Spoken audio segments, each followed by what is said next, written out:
Sejam muito bem-vindos a mais um episódio do programa Como Não Fazer Merda no Setor Imobiliário.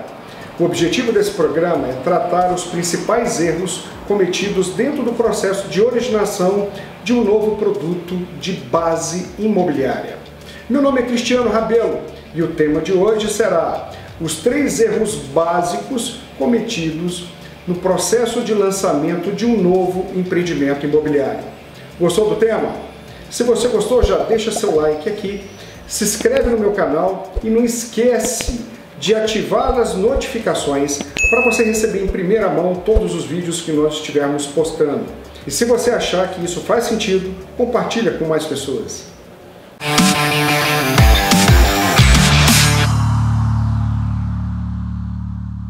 Vamos lá? Bom, vamos aos 3 erros básicos cometidos logo no lançamento de um novo negócio no mercado. Primeiro erro, não entender se existe absorção mercadológica. Cristiano, por favor, me explica melhor. A maior parte dos empreendedores acreditam que o mercado é infinito, que ele absorve tudo o tempo inteiro, a qualquer momento. Eu já falei sobre isso em outros vídeos. O mercado não é infinito. As pessoas não compram imóveis como compram roupa, como compram alimentos. Uma família compra na sua jornada de vida, a maior parte das famílias, um produto imobiliário, um apartamento, uma casa, ao longo da sua jornada. Nesse sentido, se você estiver trabalhando dentro de uma região que não tem um crescimento populacional acentuado, você vai correr o risco de errar a mão, de colocar mais produtos do que aquela região consegue absorver.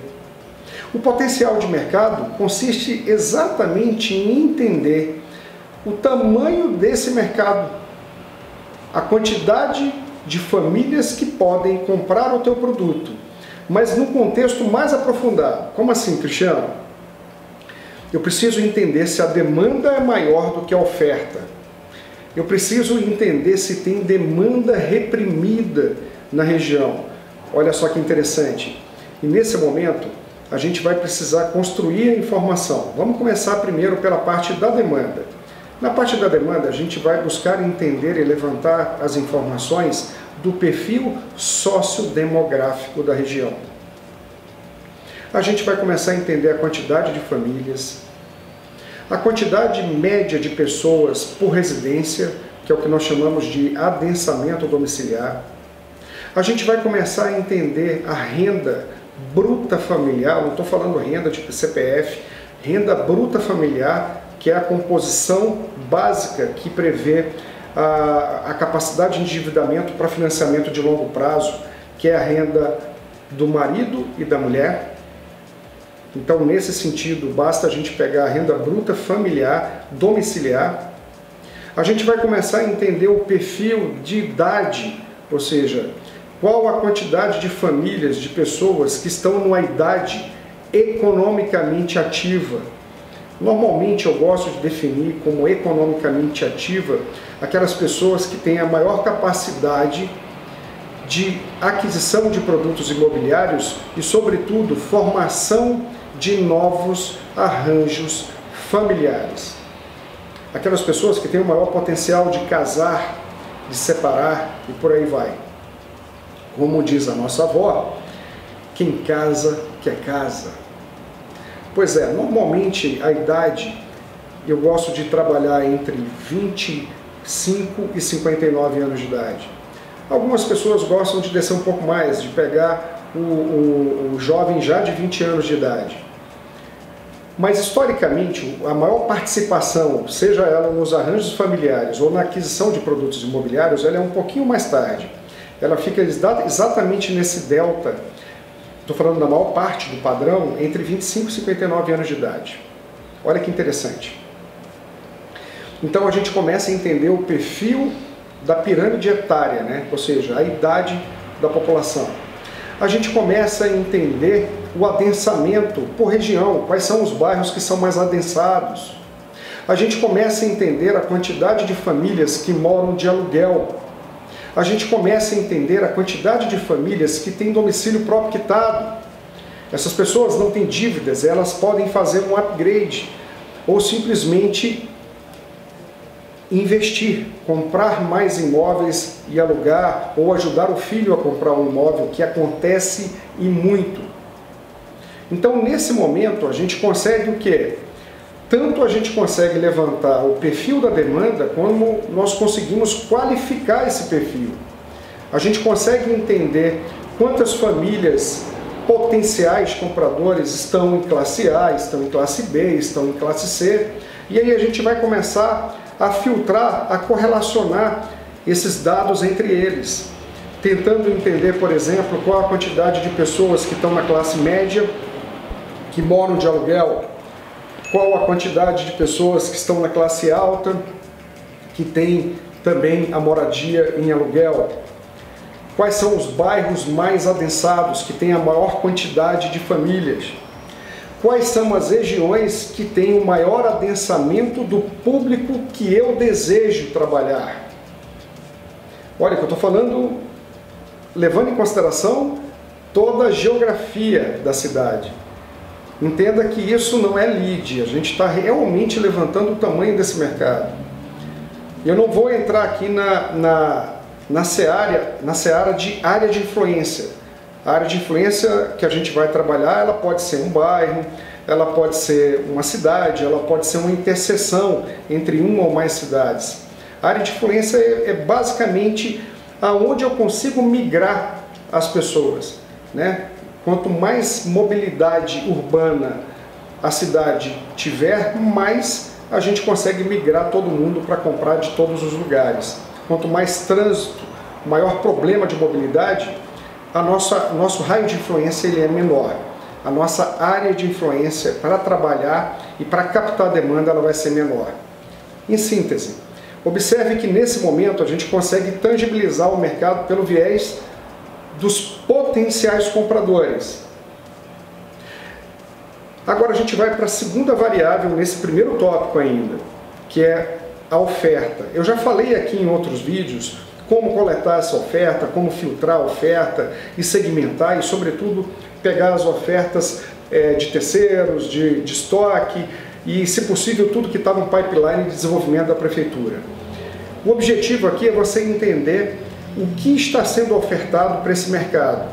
E observe que, nesse momento, a simples comparação entre a quantidade de famílias que tem na região e o que está sendo ofertado para elas, você já consegue entender se a demanda é maior do que a oferta. Esse é o momento que a gente entende se tem potencial. Há regiões, eu já cansei de estudar regiões onde o nosso cliente tinha intenção de trabalhar um determinado público-alvo, mas quando a gente chegou lá, aquele público tinha muito mais oferta para eles do que famílias para comprar. Isso é muito perigoso, porque a gente começa a entrar numa seara de que vai comprar se for investidor. Porque não justifica o cara comprar mais unidades, porque o cara já está sendo ofertado, já tem muita... essa demanda já foi atendida. Ah, não, mas o meu produto é ótimo, o meu produto eu consigo vender. Cara, se não tiver mercado para comprar, o teu produto pode ser ótimo, mas se ele já comprou de alguém, somente ele vai te comprar na condição de investidor. E investidor, meu amigo, compra pela oportunidade, ele não tem necessidade. Quem tem necessidade é o cara que compra para morar, é o que a gente chama de demanda final. Entenderam o que é potencial? Potencial é saber se tem mercado, se tem demanda reprimida. E observe que nesse contexto, quando a gente começa a levantar essas informações, a gente começa a visualizar quais são as regiões que têm o maior bolsão, ou seja, a maior concentração de demanda reprimida, de demanda não atendida.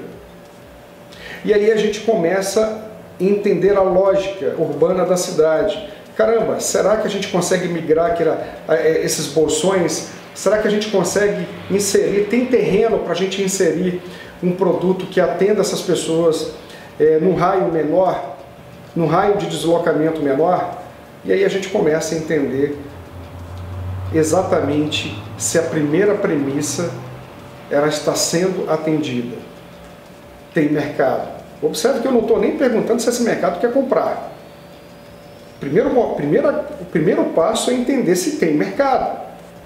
Eu já vi um monte de gente, mas um monte de gente entrando mesmo sabendo que não tem mercado. Ah, não, meu produto vende, o meu produto, a galera quando vê...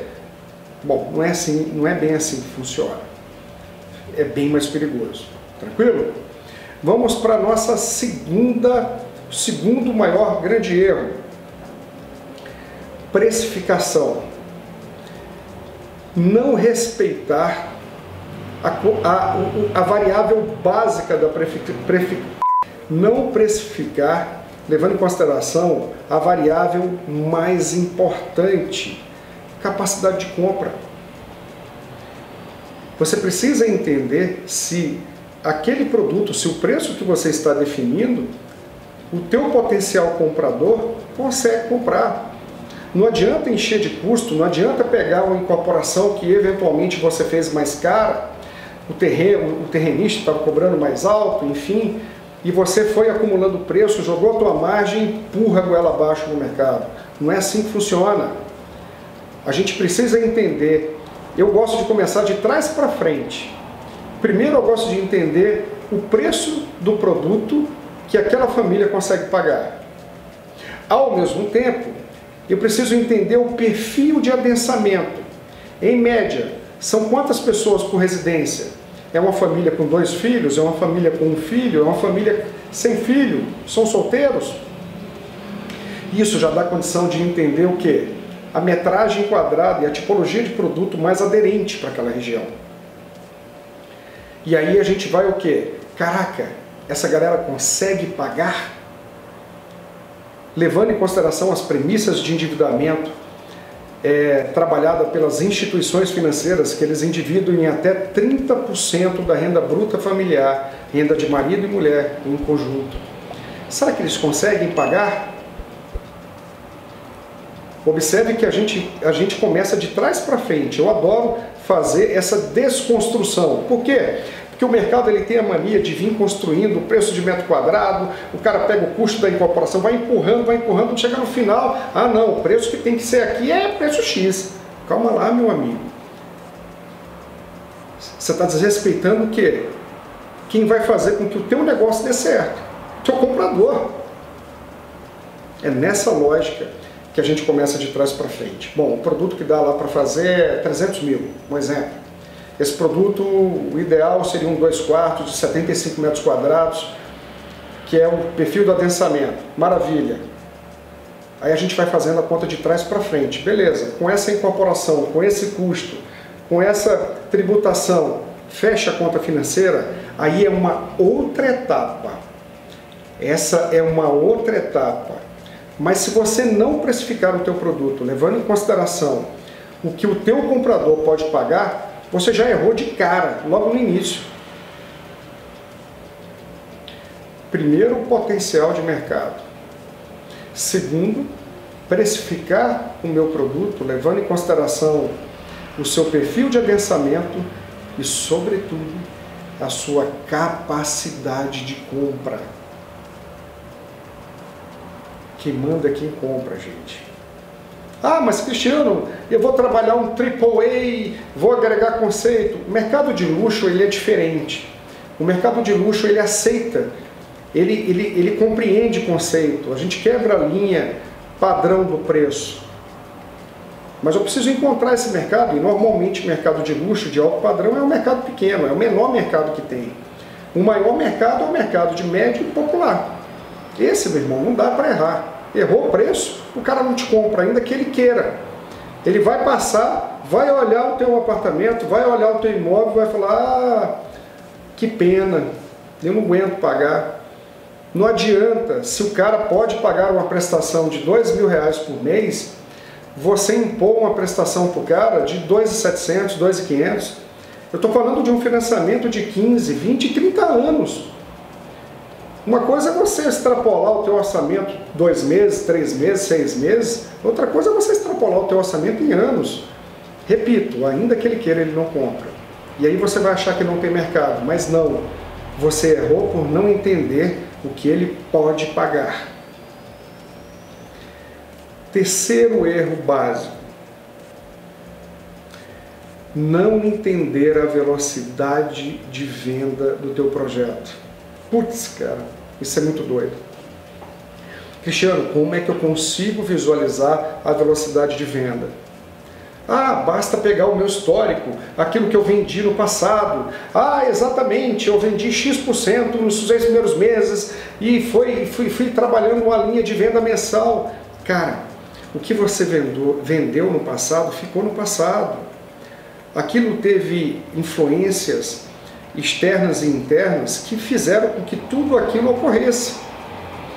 Hoje é hoje. Quem me garante que você mesmo não raspou o último tacho da panela? Não pegou o resto de demanda que tinha? É exatamente isso que a gente precisa entender. Depois da pandemia, as pessoas não querem mais do mesmo. As pessoas querem adequar e alinhar desejos, capacidade de compra, anseios. E você ainda tem que alinhar tudo isso com incorporação e com a tua margem de rentabilidade. Não é uma equação fácil de se fechar. Mas uma coisa é certa, as pessoas não querem mais do mesmo. E elas querem pagar o preço justo. Elas não querem pagar ágil. Ah, mas Cristiano, elas pagam o conceito? Sim. Mas a depender da tua classe social, você não consegue ter muita elasticidade. Esse é o problema. As pessoas percebem o valor, mas nem sempre elas conseguem absorver esse valor. Entende? Bom, a velocidade de venda consiste em entender, no primeiro momento, se o cara quer comprar. No segundo momento, quando ele quer comprar. Caraca, bicho, olha só. E observe que isso tudo está interligado com os dois primeiros erros que eu falei. Saber primeiro se tem potencial. Uma coisa é ter potencial. É muito comum, por exemplo, a gente fazer estudo de mercado. Ah, e naquela cidade ali, caramba, cabe 2.000 produtos tranquilo de classe média. Puta, mas somente 300 famílias querem comprar nesse momento. A maior parte dessa galera quer comprar, mas daqui a 3, 4, 5 anos, ou nem quer comprar. Você entende essa lógica? Se a gente consegue entender, no primeiro lugar, a demanda reprimida, a gente entende a qualidade dessa demanda reprimida, a gente depois entende o que ela pode pagar, e depois a gente entende como ela quer comprar e quando ela quer comprar. O quando determina a minha linha temporal. Ah, Cristiano, você quer comprar um imóvel? Quero. Quando? Daqui a 1 ano. Não é porque tem potencial que dá para você lançar. O potencial é uma fase da nossa análise. Na sequência, a gente vai entender o quanto desse potencial a gente consegue, nesse momento, aproveitar. A intenção de compra, gente, ela é crucial nesse momento. Ela é que vai dar para você a previsão de venda, levando em consideração o tempo em que as pessoas desejam comprar. X% quer comprar agora, X% quer comprar daqui a 6 meses. Ah, eu tenho uma boa galera que quer comprar daqui a 1 ano. Puta, mas eu tenho muita gente que quer comprar acima de 1 ano. Isso determina, inclusive, o momento que você deve lançar e possíveis faseamentos do teu projeto. Vamos supor que você esteja trabalhando um prédio com 3, 4 torres e você entende que agora só dá para lançar uma torre. Mas você sabe que tem mercado, as pessoas querem comprar o teu produto, mas elas não conseguem comprar ele na sua totalidade agora. Então você já consegue determinar o quê? No horizonte temporal, você já consegue determinar o faseamento do teu projeto. E durante o lançamento das primeiras fases, você vai entendendo a pressão que o mercado está reagindo para poder soltar as fases sequenciadas, as fases subsequentes. E olha que interessante, a intenção de compra ela é muito volátil, ela está muito ligada a fatores exógenos, a incertezas. Quanto maior a incerteza no mercado, a desconfiança, o medo afugenta recursos. Quanto maior o grau de incerteza, mais medo as pessoas têm de fazer financiamento de longo prazo. Mas se isso muda ao longo do desenvolvimento do teu projeto e você consegue trabalhar direito a comunicação, os gatilhos de venda do teu produto, alinhando ele com aquilo que é importante, porque nesse momento você já entendeu o que é importante para as pessoas, porque você já entendeu o perfil sociodemográfico, você já entendeu o potencial, você já entendeu se elas querem comprar, você consegue alinhar o teu produto e até mesmo aumentar a velocidade de venda para aqueles indecisos que podem comprar, mas estão com medo. Mas é crucial. Entender a velocidade de venda possibilita você projetar um fluxo de caixa. E na projeção do fluxo de caixa você consegue o quê? Dimensionar através dos descasamentos de caixa, receitas e despesas, quando elas acontecem, o teu capital de giro. Você consegue, inclusive, entender se você vai ter perna para empreender. Bacana isso, né? Você consegue, inclusive, saber, cara, meu projeto é foda, mas não dá para lançar agora, só daqui a um ano. Tem um monte de gente que tem projetos ótimos, que são totalmente absorvíveis na região. O problema é que o cara erra o timing. Ou ele lança cedo demais, dentro de uma região que não aguenta comprar agora, ou ele lança tarde demais. E quando você tem a amarração desses 3 pontos, você consegue saber de uma forma muito mais precisa quando e como fazer. Faz sentido para você? Bom, como de costume, vamos ler algumas perguntas. Sempre a gente vai colecionando aqui algumas perguntas para poder atender de forma mais aprofundada o tema. Cristiano, o que é mais importante entender sobre a demanda que comprará meu produto? Bom, o importante é você entender o perfil dela, entender o quão qualificada ela é. Como assim, Cristiano, qualificada? O quão alinhada ela está para comprar o teu negócio em relação ao perfil de adensamento, ou seja, se aquela metragem que você pretende trabalhar está alinhada com o perfil dessas pessoas, se ela pode comprar o teu produto. Essa é uma das coisas principais, eu abordei aqui, né? E aquilo que é importante para ela, você entendendo essa lógica da demanda, você consegue trabalhar o produto. E para finalizar com chave de ouro, você entender quando ela quer comprar. Então, basicamente, entendendo essas variáveis, você consegue dar um tiro certo. Tranquilo?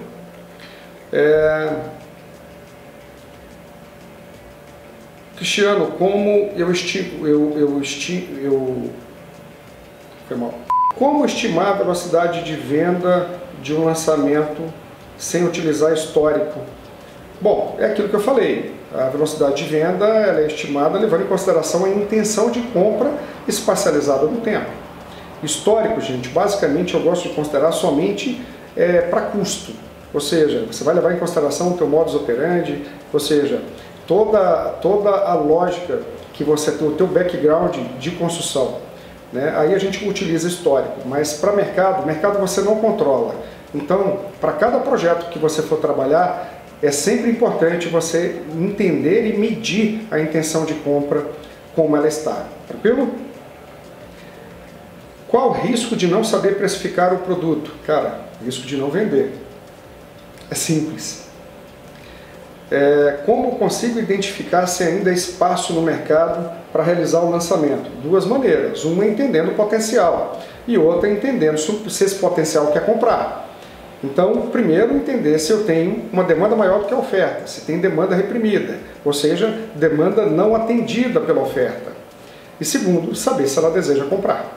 O que é mais difícil de mensurar e o que tem maior impacto negativo no lançamento? Velocidade de venda, absorção mercadológica ou capacidade de endividamento? Cara, os 3. Se você desrespeita a capacidade de compra, você não vende. Se você lança um produto onde não tem mercado, você não vende. E se você lança um produto onde as pessoas não querem comprar agora, você não vende. Deu para entender? Cristiano, como é que eu consigo levantar as informações sociodemográficas? Cara, você contrata um estatístico de terceiro, quarto ano, esse cara monta um banco de dados para você. Esse cara vai ter a capacidade até de montar um banco de dados por bairro, se você tiver, né, a nomenclatura de bairro na região. Porque hoje, geograficamente delimitado, a gente tem 2.500, se não me engano, municípios que têm bairros, né, que tem bairros registrados. Alguns têm distritos, os outros têm área de ponderação, que é o próprio município, enfim, tem que entender. Mas o mínimo que você consegue entender é a quantidade de famílias com todos aqueles dados que eu mencionei para vocês lá no início, ou através de sistemas de geomarketing. E aí você tem várias empresas aí que trabalham com esse relatório, que fornecem os dados sociodemográficos. Procura, dá um Google, que você vai achar um monte de empresa. Quais dicas para o empreendedor possa ser mais assertivo na estruturação do teu produto?